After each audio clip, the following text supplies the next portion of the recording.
I'm really thrilled to hear from this wonderful writer this evening.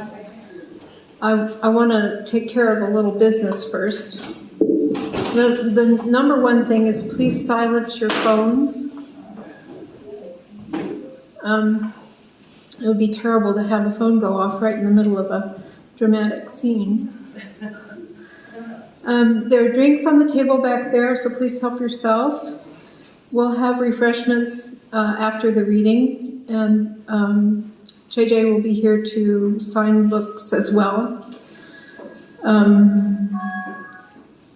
Is the mic okay? I'm adjusting it. Okay. So, I want to tell you a little bit about JJ Amaworo Wilson. He's a writer-in-residence at Western New Mexico University in Silver City. He was born in Germany. He's Anglo-Nigerian American. His work has been published in many journals. His first book, fiction, Damnificados, is a tour de force, and I highly recommend it. I'm only halfway through it, but I tell you, it will rip your heart apart and maybe put it back together again. So I'm looking forward to the putting back together part. Really, it's extraordinary. His plays have been produced on 4 continents. If you read the flyer, you already know all this. And I just want to let him have at it. He's going to read from Nazare, another novel. Delving into this book, I heard echoes of so many writers I love. And the ones that come immediately to mind are Gabriel Garcia Marquez, for one. John Barth is another. A number of poets. We have a master of language here, and a writer of dazzling imagination and skill. So let's listen to him.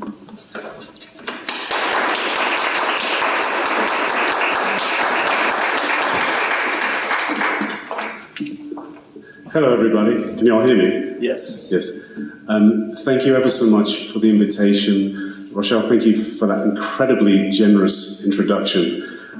You've blown me up so big, and I can only disappoint now. But thank you to all the volunteers for being here. Thank you for doing tech. And thank you all for being here. It's great to see you here, or see your eyebrows anyway. I also want to thank my wife, Alexandra, Dr. Alexandra Neves, and my son, Keanu, for being here, for accompanying me. 7 years ago, we launched the novel Rochelle was talking about, Damnificados, and my son was 7 years old, and we told him, Daddy's doing a book launch, so you're coming along. And he came along, and we said, what did you think of it? And he said, yeah, it was okay, but you didn't launch the book. Because he thought you put the book inside a cannon and launched it into the sky. So I think he was a bit disappointed. Anyway, when we launched this book last year, he realized there were no cannons involved, and it was okay. It was okay with you, right, son? It was good with him. Okay. So what I'm going to do is I'm going to tell you a little bit about the genesis of this new novel, Nazare. Then I'll do a short reading just from the beginning of it, so you can get a flavor of my fancy prose style. And then I'll answer any questions if you have any. Then I'll sign books at the back, and I think there's refreshments after that. So I hope that sounds okay. I haven't planned anything else, so it's going to be okay. Anyway, so this novel, the genesis of it, came 12 years ago in 2010. It just took me about 10 years to actually start writing the book because I was busy doing other things. I'm going to tell you the story of how this novel came about. In Tunis, the capital of Tunisia, there was a humble fruit and vegetable seller by the name of Mohammed Bouazizi. Every day, Mohammed would wheel his cart of fruit and vegetables onto the street, and he would sell them, and that's how he would feed his extended family. One morning, he wheeled his cart of fruit and vegetables onto the street, and he was intercepted by the police, who asked to see his permit. He didn't have a permit. Believe me, no one has a permit for selling things on the street in Tunisia. They weren't interested in a permit, they wanted a bribe.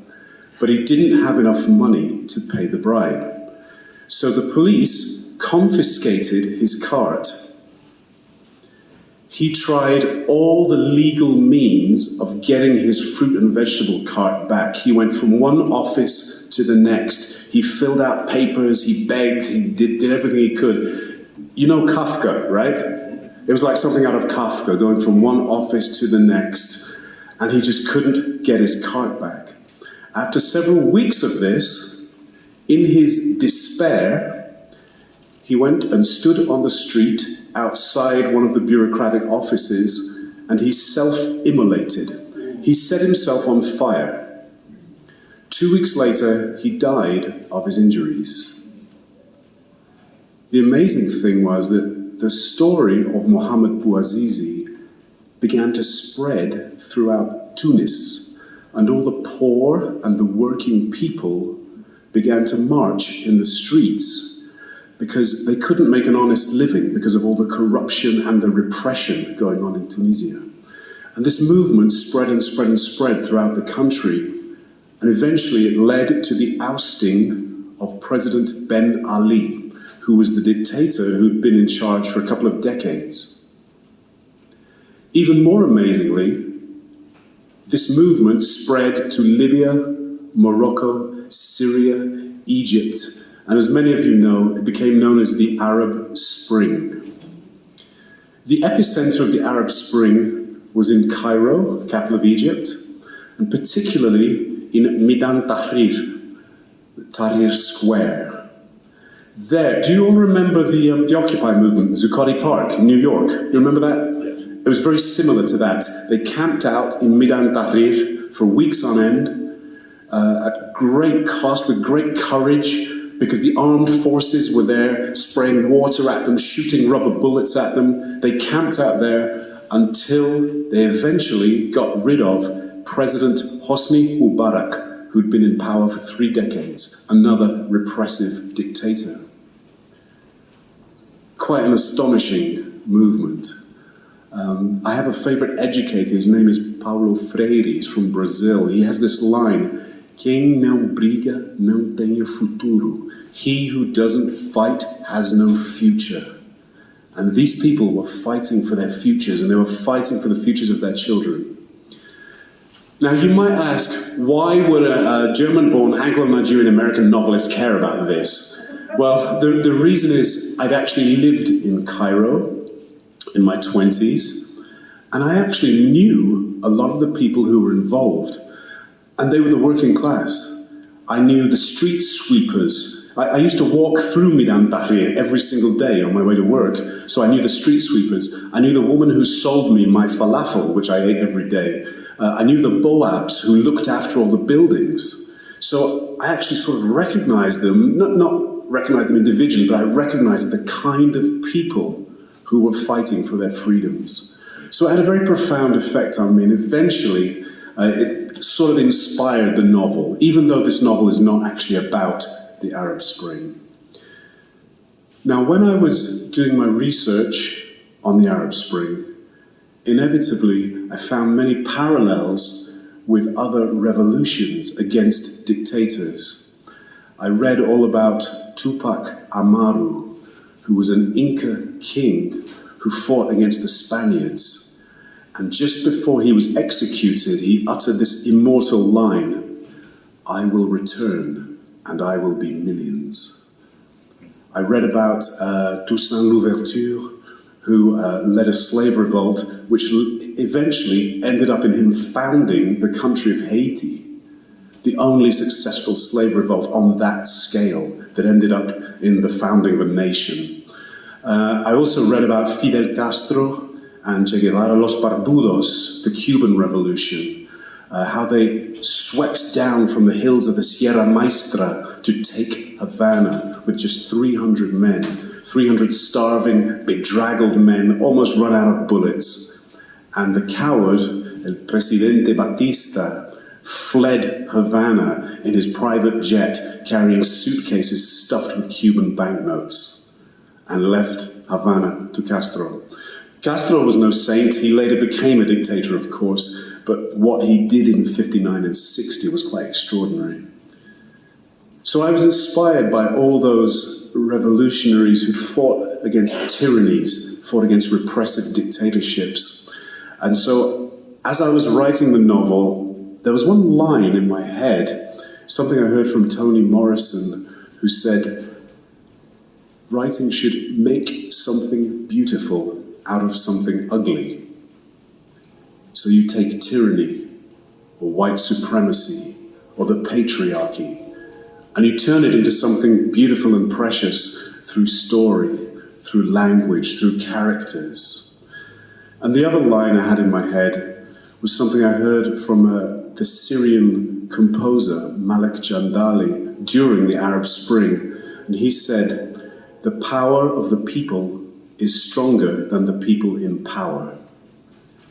So with those two lines reverberating in my head, I began to write Nazare. Nazare is written in a magical realist style. So, Rochelle, you're absolutely right. Gabriel Garcia Marquez is my favorite author. However did you guess? So what I thought I'd do is just read a short excerpt from the beginning of the book.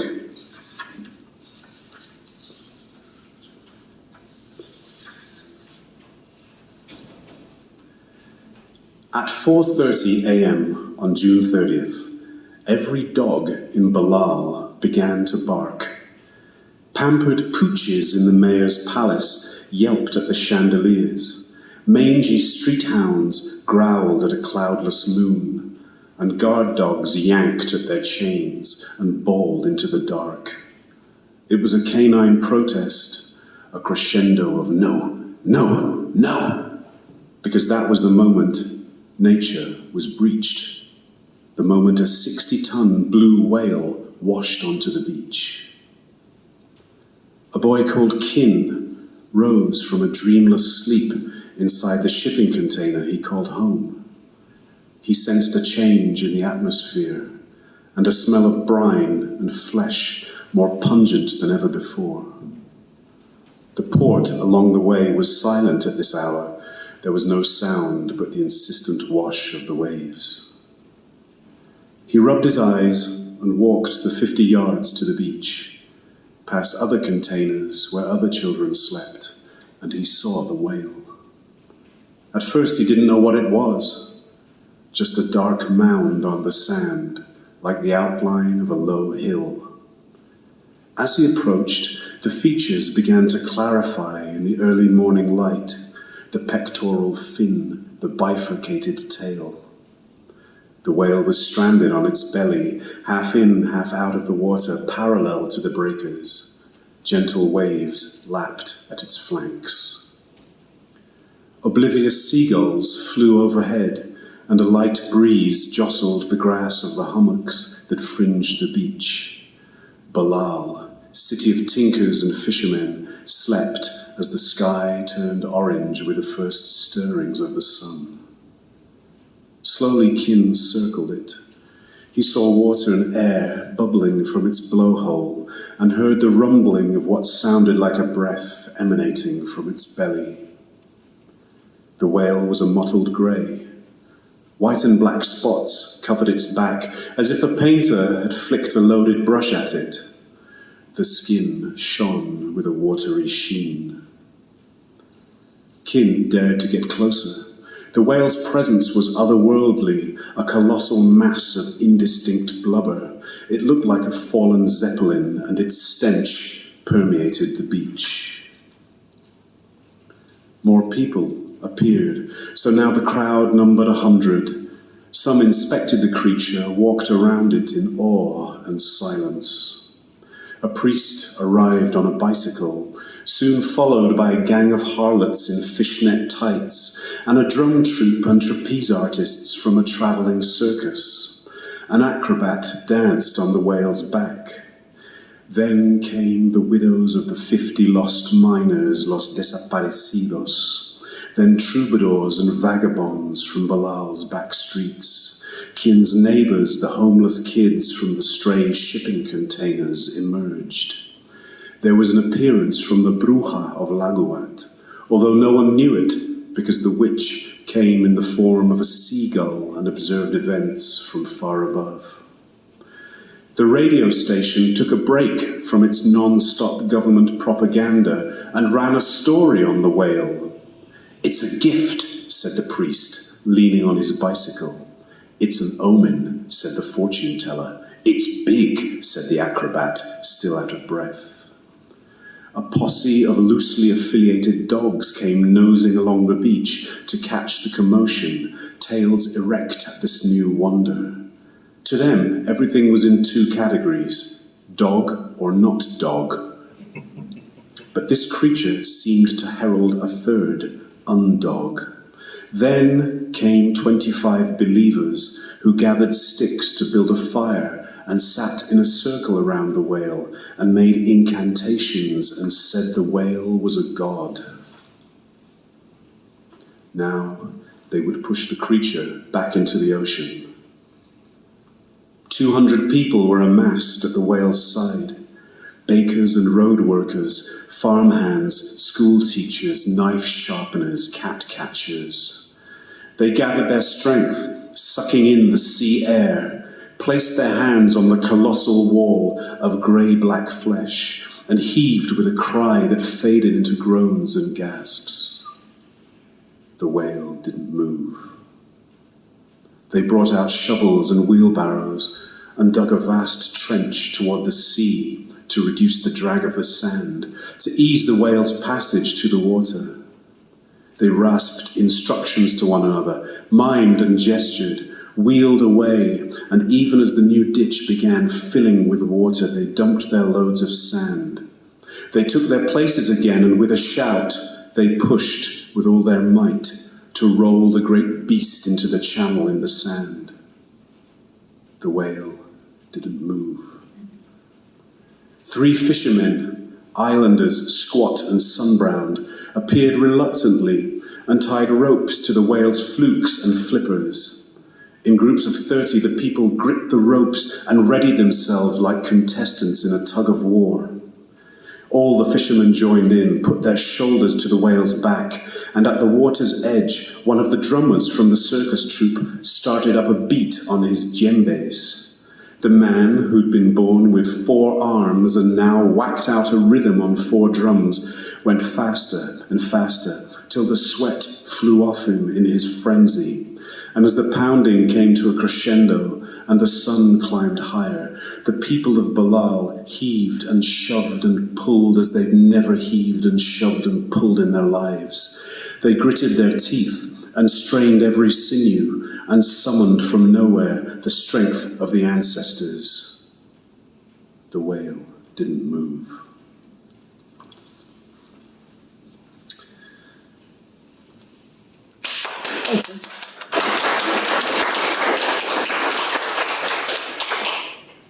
So this is a bit of a spoiler, but not too much of a spoiler. The scene ends with the 11-year-old boy attempting to push a 60-ton whale into the ocean.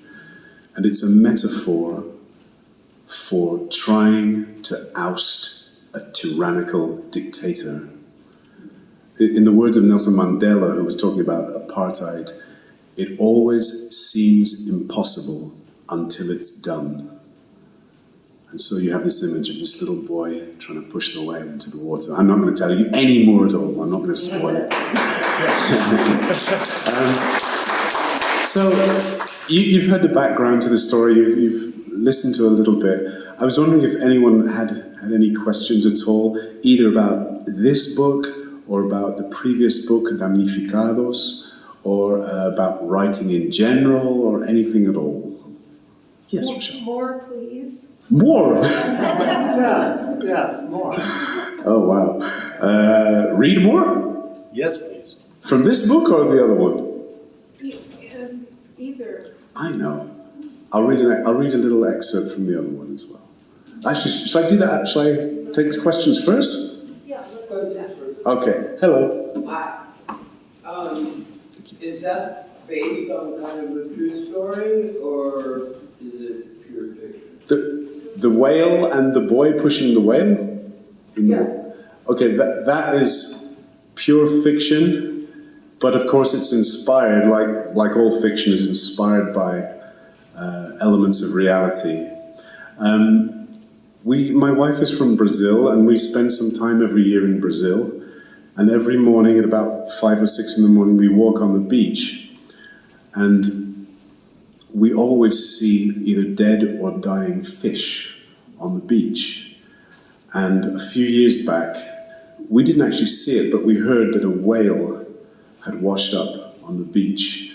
And to me, it's such a powerful and elemental image, a whale on the beach, and then the whole community comes out and tries to rescue this whale.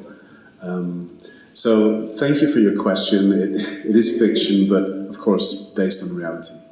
Yes? Could you talk a little bit about magical realism? Yeah, absolutely. Magical realism is a style of writing which basically came from Latin America, particularly Gabriel Garcia Marquez, but also later Isabel Allende, who I'm sure some of you know, Cortázar, Carlos Fuentes, Mario Vargas Llosa. The idea is that, unlike, say, the Harry Potter novels, with magical realism, you don't learn how to do magic. Magic is just all around you, and it's part of the fabric of your life. No one goes to Hogwarts, no one goes to school to learn about it. It's not treated as anything strange. And in fact, Garcia Marquez, the way he kind of invented it was due to his upbringing. He grew up with his grandmother and his grandfather. His grandmother saw spirits everywhere in the house. She would say things like, "Oh, there's the ghost of your dead grandfather walking up. Oh, he's on the roof. What's he doing up there? Listen to the footsteps." And so little Gabo, he was called Gabo, Gabriel Garcia Marquez. He grew up believing in the spirit world and not thinking that it was anything strange. I think us in the West, we always think of ghosts and the spirit world and all these, we think it's kind of weird and magical. In large parts of the world, that's simply not the case at all. Certainly large parts of Latin America, parts of Africa. And so Garcia Marquez, he had this idea for 100 Years of Solitude, his most famous book. He tried to write it for years, but he couldn't get the tone of it. And then suddenly he realized the tone of it had to be the way his grandmother told stories, as if the magic was nothing. The magic was just part of the fabric of the telling of the story. And so that's the roots of it. Now, when I was in my early 20s, actually just after I left Egypt, I went to live in Colombia, in Bogota, which is where Garcia Marquez was from. And that's when I first came across his work, which I read in Spanish at the time, and then I later read a translation in English. I also went to a place called Cartagena on the Caribbean coast of Colombia, and there I heard a story. That was where Marquez was from. Well, actually no, it's where he spent a lot of his 20s. He was a journalist. One day he was sent to cover a story in Cartagena. The story was this: a local monastery was being turned into a hotel, and that was the story. So Garcia Marquez went there to cover this story, and they were excavating under the building, and they found a tomb, like a big sort of coffin. They opened it up, and inside was the skeleton of a 13-year-old girl whose hair, bright red hair, had continued to grow after death. Her hair was, I don't know, maybe 100 feet long, and it was just wrapped around her bones. She had been a very charismatic child. She died at 13. She was bitten by a dog. She died of rabies. and her hair had just continued growing after death. And this put Garcia Marquez on his journey, because he realized immediately this was the story. Not the monastery being turned into a hotel, it was all about the girl. And so it kind of put him on his way to writing magical realism. My own interest in magical realism stems from how freeing it is to be able to have a witch. I mentioned a witch, I mentioned a man with 4 arms. It's so freeing to be able to include these things in your fiction. For a reader, if you're not prepared to believe in that kind of thing, you're not going to like my work. You're not going to like a lot of modern magical realist work. But if you can suspend your disbelief, it enriches a piece of fiction. And that's why I love it so much. So I hope I answered your question. Yeah. Does anyone else have a question?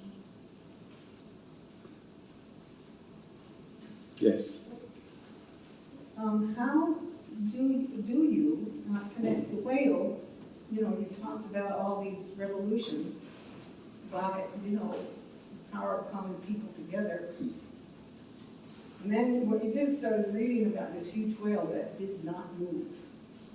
Now, is that supposed to be a metaphor for dictatorship or no? You're going to have to read the book to find out. I'm not going to tell you. I did explain that the unmoving whale is a metaphor for a dictatorship. When you're living under a dictatorship, you think it can never end. You're living such a repressed life. You have no freedoms, you have no opportunities. There are armed police everywhere. There's no free press. And many, as we know, millions and millions of people have grown up under dictatorship. That's all they've known. They've never known freedom. And so they think it can't be changed. But of course it can, and has been. And that's what my research told me. It can be changed, and has been changed. An old friend of mine, an activist in Cairo, Nancy Abdel-Messih, she told me once, living under Hosni Mubarak in Egypt was so repressive. You lived your whole life in fear because you couldn't tell the truth. And she once told me that she feared dreaming the wrong dream because she feared that in the morning she would wake up and there would be an armed policeman at her bedside who would take her away and she'd never be seen again. She feared dreaming the wrong dream. So, as I said, I'm not going to answer your question because you have to read the book. But okay, fair enough. I did answer it. Yes, go ahead. I'm curious if you've written about sub-Saharan Africa. If I've written about sub-Saharan Africa, Or there. well, I did. I lived in southern Africa right at the end of apartheid in my 20s. Nelson Mandela had just been released after 27 years in prison, and so I went to live there and sort of helped out in the educational wing of the ANC, the African National Congress.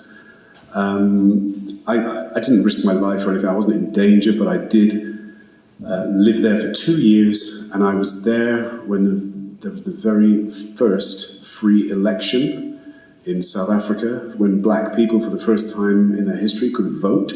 And of course they voted for Mandela, and he was sworn in. The lines along the street were about half a mile long, full of joyful black South Africans. I didn't write very much about it.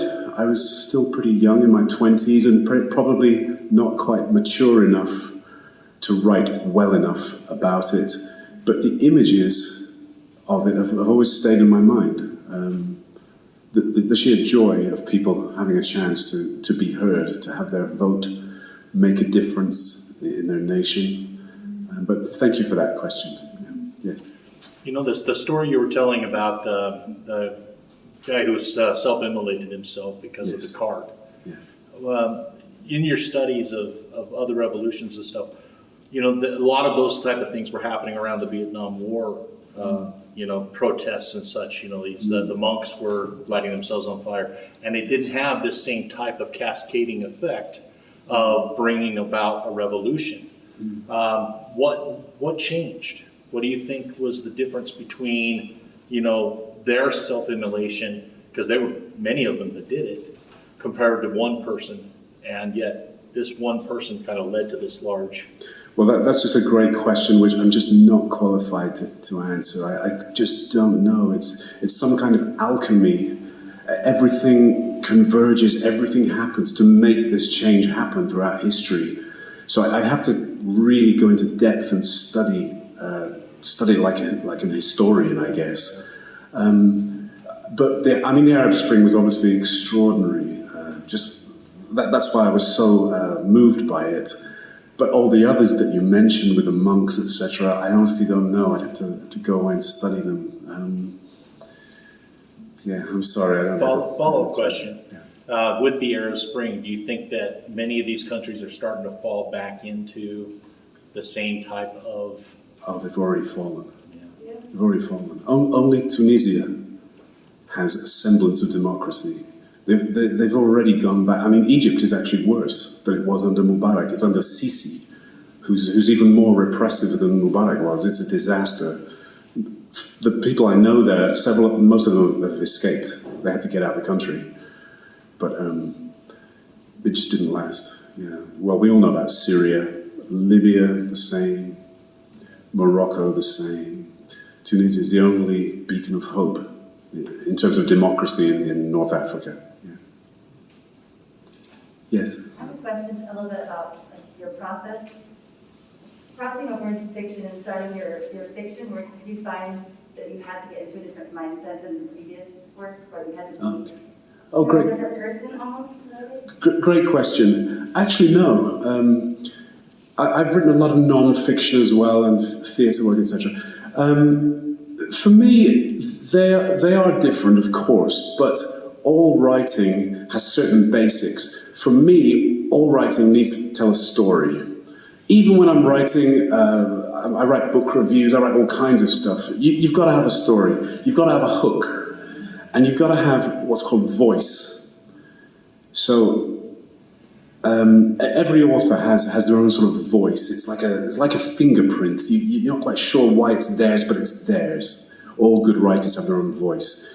You've got to use language carefully. You've got to understand the beauty of language, the joy of language in itself, the rhythms.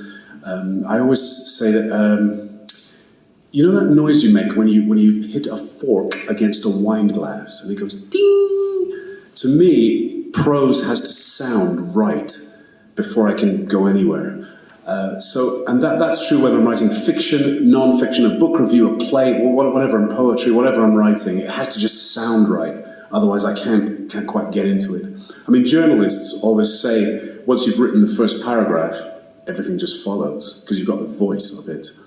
So it's a great question, but yeah, the answer is not really.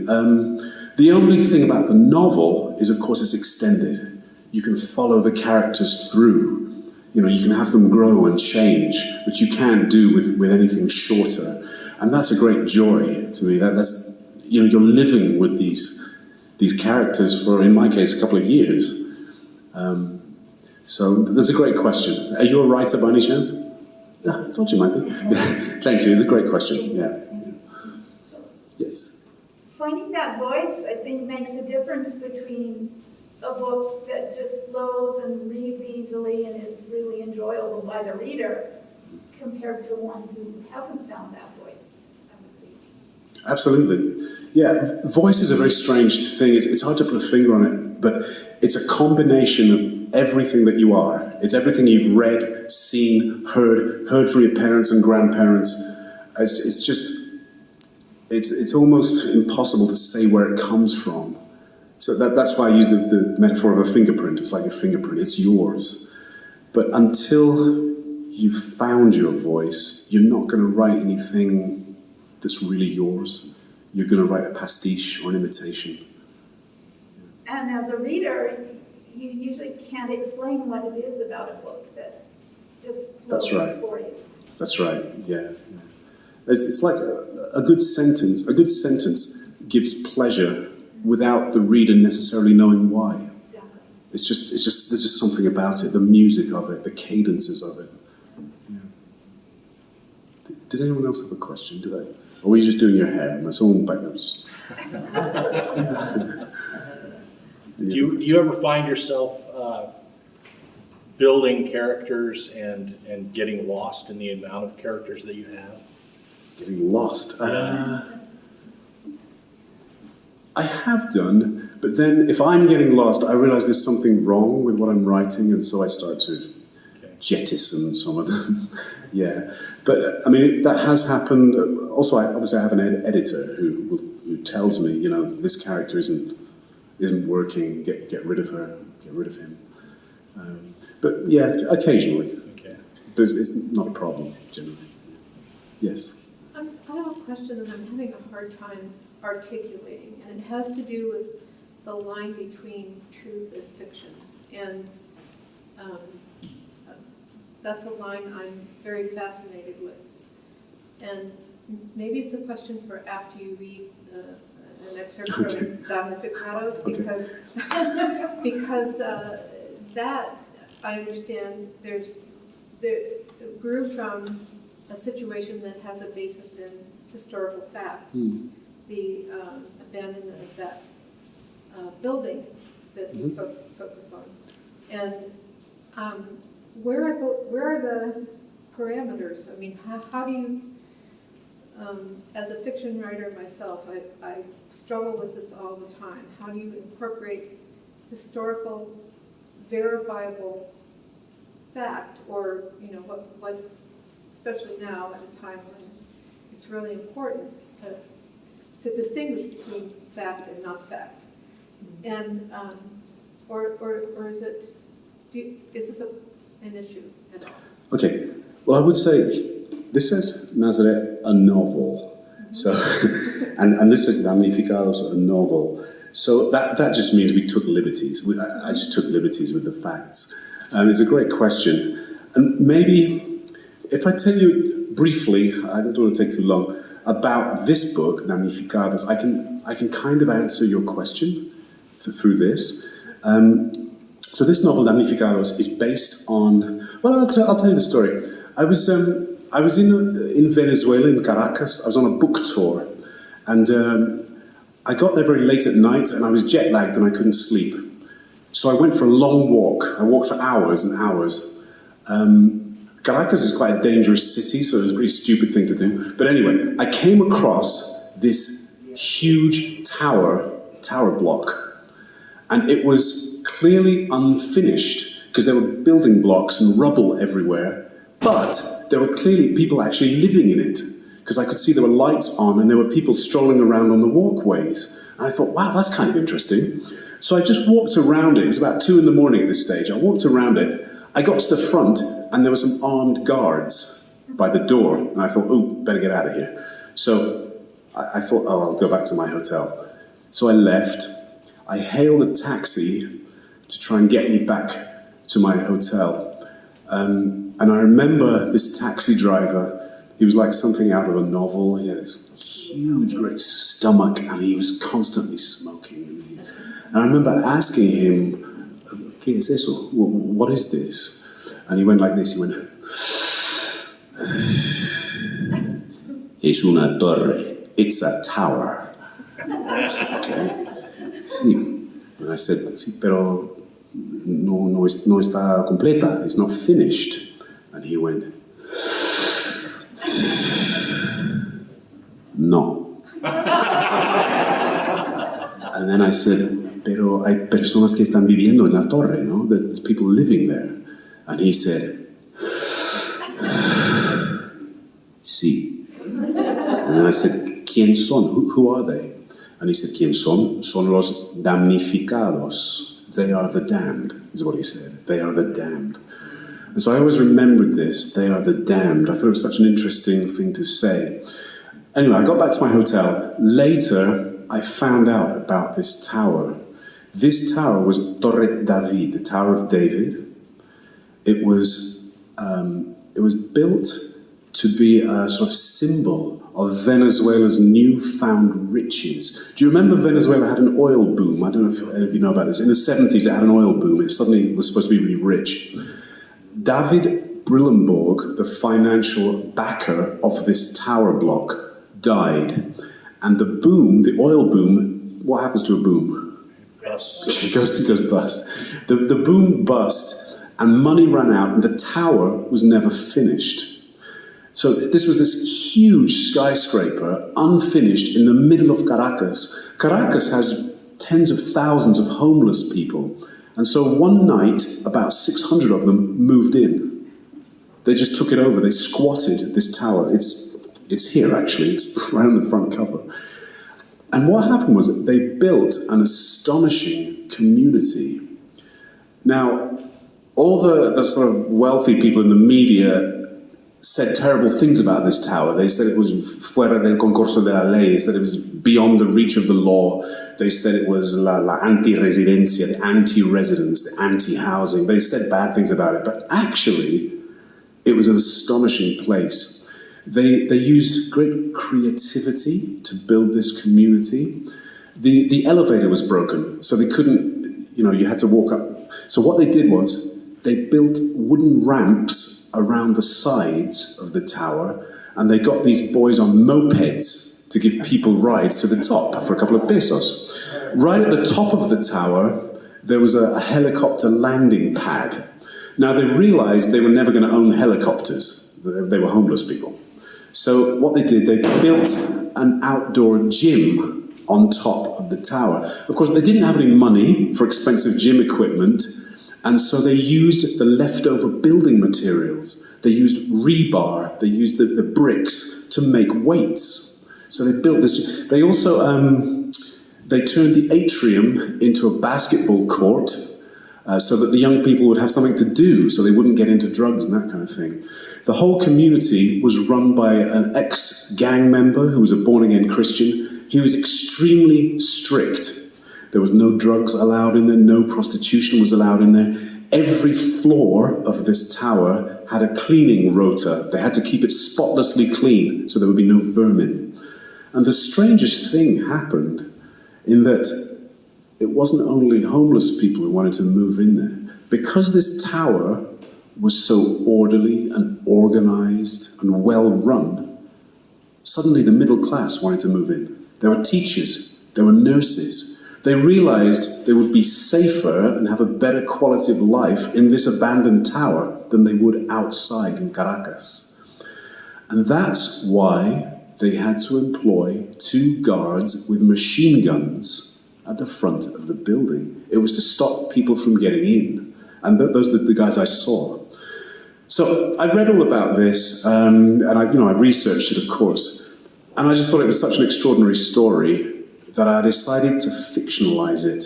In other words, Rochelle, what you're asking, I took a bunch of liberties with the story. I had magical things happen. I put revolution again. Basically, it's owned by these bad guys who want to take the tower back. The wealthy guys want to take the tower back. And of course, the 600 homeless people don't want to leave. And so you get this clash. And that's what the story is about. So again, yes, based on reality, but nowhere do I ever say this is fact. It's always fictionalized. The characters are fictionalized. All the little episodes that you've read are all complete fiction. So I hope that's answered your question. Should I read a very short excerpt before I finish? I'll just read it, just a few lines. Or more.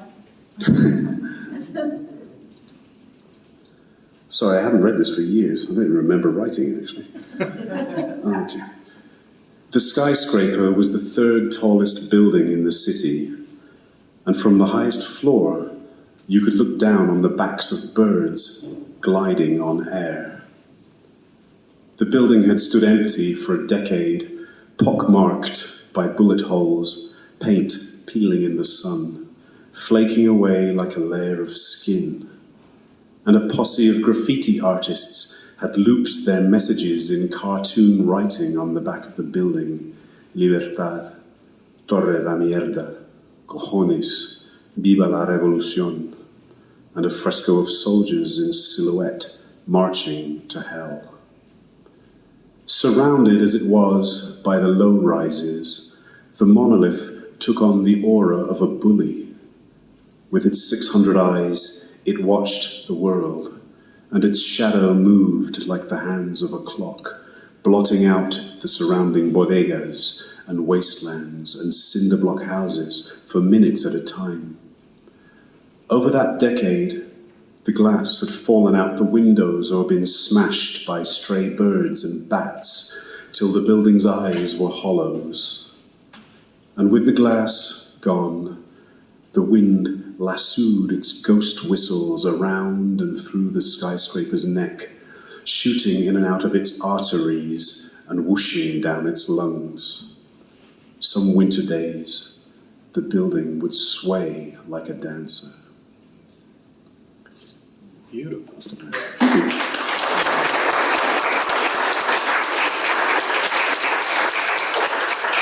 Thank you. It's very generous. That's about all I have, unless anyone has questions. Well, okay. Yeah. Following up on Rochelle's question, if you were to ever, say, write a story based in South Africa around the end of apartheid and Nelson Mandela's rise to presidency, and you'd say you pick a narrative character surrounding the Nelson Mandela, and he's a character in your work, but he's actually a real person as well. How much liberty can you take with dialogue, interaction between, Well, that's a great question. I mean, if you take someone who really lived, you can fictionalize them, but you're on kind of sticky ground, particularly if they're alive or they have relatives who are quite jealous of their reputation. But I would never do that anyway, because the characters of all the fiction I've ever written have always been the poor, have always been extremely humble people. There's been an 11-year-old homeless boy in Damnificados. He's called, what's it called? I can't remember. He's called the Little Cripple. El Pequeño Lisiado. He's called the Little Cripple. I always take the marginalized person is always my protagonist. Always take the. I never write about power from the perspective of the powerful, because I'm not interested in their perspective. I'm interested in those who rise up. So no Abraham Lincoln vampire slayer coming from you. Not from me. Nothing against those who... I mean, my favorite author, Garcia Marquez, he wrote a lot from the position of power. I mean, if you take the titles of his work, the General in his Labyrinth, he's talking about the General. Autumn of the Patriarch, it's from the perspective of a patriarch. He writes from the perspective of people with power. I mean, he was best buddies with Fidel Castro. So, I mean, obviously it can be done, and it can be done really, really well, but just not by me. So yeah, not for me. Yeah. But thank you for that question. Yes? I'm not a writer, but I'm interested in the process, and from what I've heard other people say, when you decide to write about a particular story or a particular character, how do you start? Do you just start typing and see what happens, or do you make an outline or decide how many characters or what kind of character this is, or what they're going to do, and how it's going to end? I mean, how do you go about your work? What a great question, yes. Of course, all different authors have different ways of doing it. I don't outline. I start with a scene. I'm quite a visual person, and I start with something that I can see in my mind's eye. You know the first bit I read on the beach with the whale? To me, that's very visual. I can dream it, and I can see where everyone's standing. And so to me, it's not even that hard. You just see it in your mind's eye and just write it down. So I start with a scene, and then I need to have the main character. I need to know who the main character is. And then you know roughly the arc of the story, but all the details, with me anyway, are improvised. And often I go down wrong tangents. You know, I get it wrong, and I have to abandon 2 weeks' work or abandon a month's work, and that's just part of the process. But we get there eventually. That's my thing. I'm going to get there eventually. but it might go in a strange route, it might go in different directions. But of course, a lot happens in the editing stage as well. For me, it usually takes about a year to write a first draft, and then another year to write the next 15 drafts, or whatever it is. You have to keep rewriting. And is that partially because an editor Yeah. has said, oh no, take this out, or Yeah.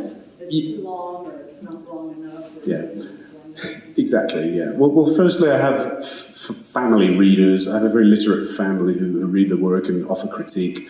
Then it goes to the editor who just completely destroys it, and then I have to rewrite. Yeah. Thank you for your question. Yes? Mine's just total curiosity, but when did you start writing and when were you first published? When did I start writing and when what? Were you first published? When were you first published? Oh, okay. Well, I started writing very, very young. It was probably about 6 or 7. I was first published in my 20s, a short story called Cat. Unreadable. Dreadful. Published all through my 20s onwards, so been publishing for about 30 years. Mainly at first in very small journals. Then I've written about 20 books on language, books on pedagogy, and all kinds of different genres like poetry, journalism, plays, etc., etc.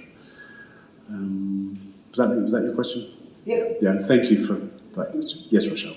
What's next? What's next? Great question.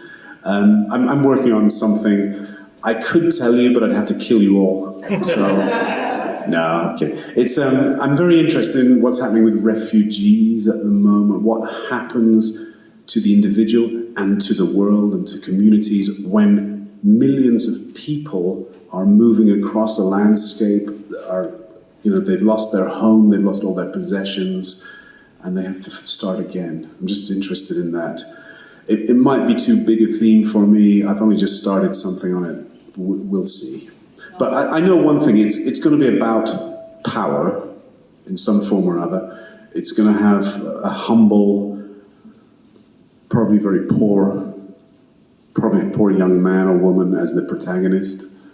And it's going to try and make something beautiful out of something ugly. Yes. Well, that's a good note to finish on. I can't finish, yes. Have you ever thought about writing a screenplay, or have you converted any of your works to a screenplay? Thank you, great question. I have thought about it, and that's one thing I might do with the first novel, Damnificados. I'm looking into it, yeah. Thank you, that's a great question. The man behind you, yes. Many years ago, I took drawing classes at NMSUA up on the hill here. And I really enjoyed the instructor. And I noticed that, if I would go around the room, that the styles of the artists were all completely different, that she was not trying to shape or impose her style onto the students. I wonder if are editors like that? Do some of them allow you more?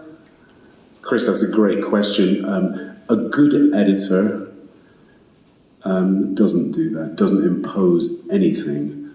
A good editor works out what you're trying to achieve and then helps you achieve it in your own way. That's what a good editor does. A bad editor will interpose their own style. And I've had good and bad ones. I had a bit of an argument with my editor about this novel. The editor was a writer of short fiction. He wanted to make everything short. He wanted to cut everything. It would have ended up being a 20-page short story if it had been up to him. And I sort of explained gently that, no, this was a full-length novel, that all the fancy bits were there for a reason, and that I was going to leave them in. And then eventually we came to an accommodation, we came to an agreement.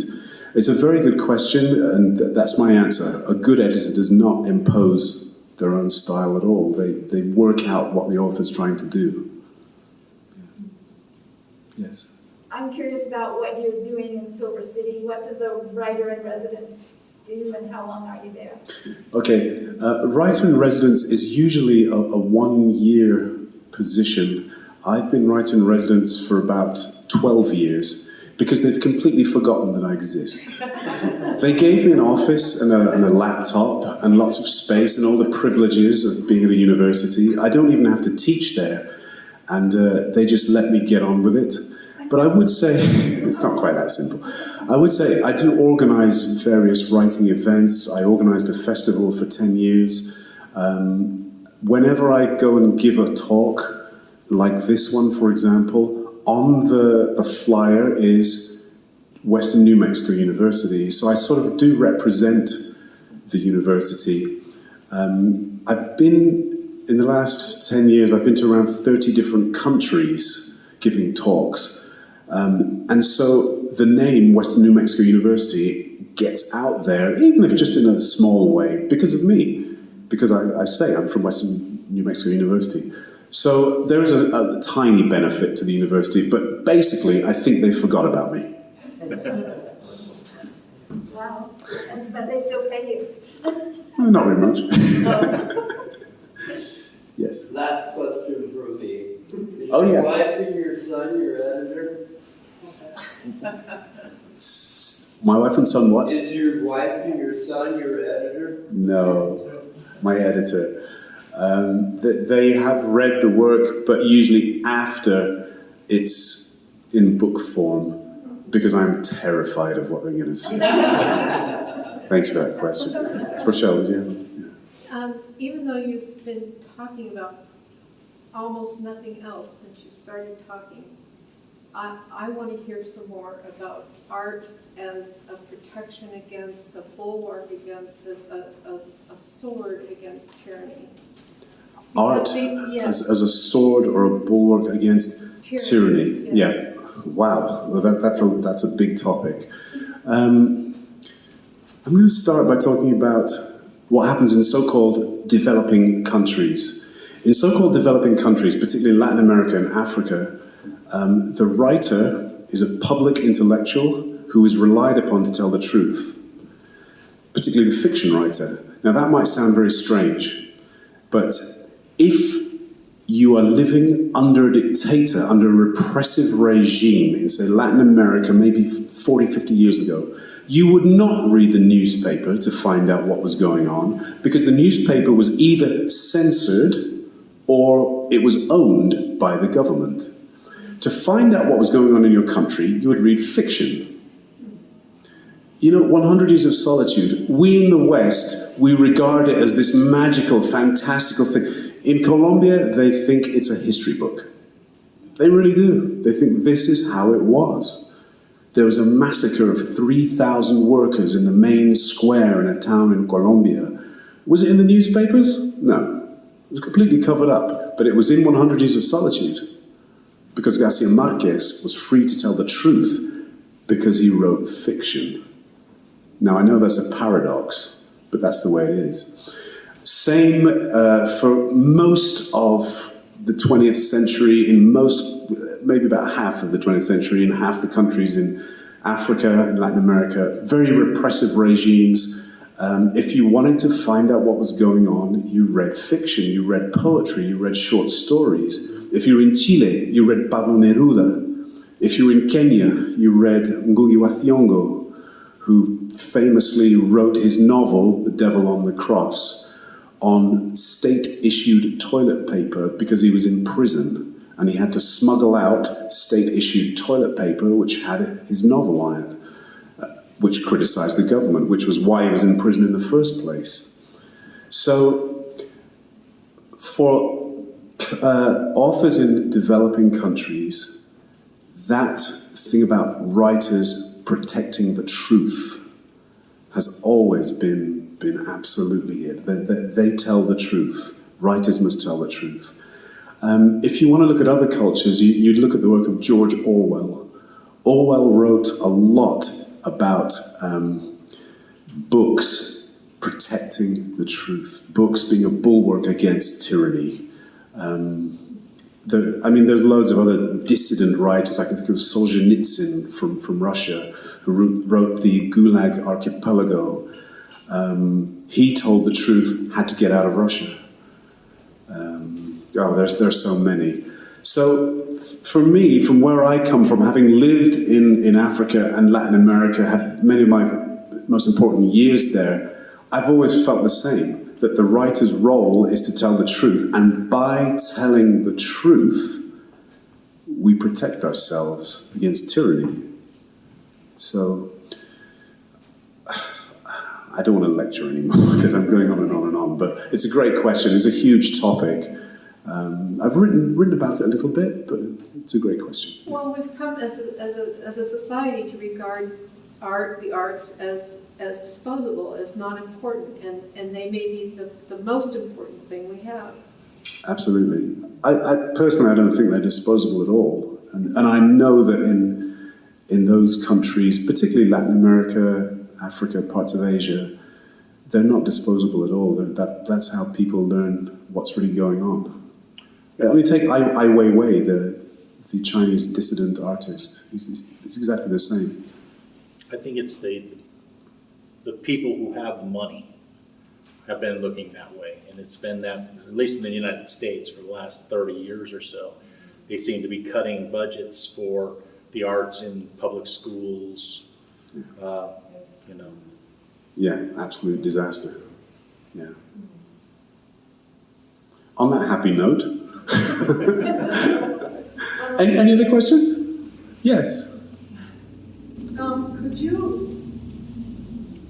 You're great at telling stories. Thank you. So you probably have noticed a difference in reactions in audiences around the world.